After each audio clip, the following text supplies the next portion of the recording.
I'm That LA Libertarian. Today is December the 12th, 2008. The auto bailout is in the news. That LA Libertarian opposes bailouts. They lead to big government, and they prop up companies that just aren't working. That said, the government has been meddling so much. We bailed out the banks to the tune of $700 billion. Fred Wilson calls that the splurge, and I think he's right about that. That if we're going to need to put some money into the big three automakers, which it appears the U.S. Treasury is going to do, that may be what we have to do. Filing for Chapter 11, while a viable option for most businesses, for the automakers probably doesn't work. Auto buyers are not going to buy a car from a bankrupt company. They want their warranties to be good. They want to be able to get parts. Though the warranties and the parts will dry up. In addition, our government is on the hook to guarantee pensions and retirement accounts and health care for a lot of employees of the auto workers, and that's a bad situation. So unfortunately, we probably are going to have to bail them out. I really am against bailouts, but it's looking like that's what's going to happen.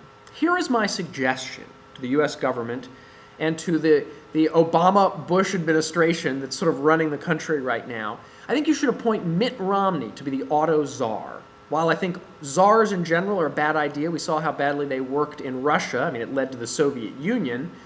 If we're going to appoint an auto czar, I think Mitt Romney is the guy. He grew up some in Michigan. He's very, very smart. He helped to found Bain & Company, and then later came back and rescued it when it had run into trouble, and he had gone on to a venture capital fund within that company. He came back to fix that consultancy.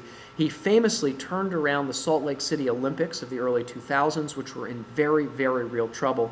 And frankly, I would like to say that he turned around and helped Massachusetts, which is not always the greatest run state in the world. So I think that he would be a very, very good pick as an auto czar, and I think it would be a good move by Obama, frankly. I mean, you know, we've already got Hillary in the cabinet. Why don't we get another former 2008 presidential candidate in the mix? So I'm against bailouts, but it looks like this is going to have to happen at this point, or it looks like it's going to happen. And I suggest Mitt Romney as that auto czar. I'm That LA Libertarian. You are all libertarians. You just don't know it yet.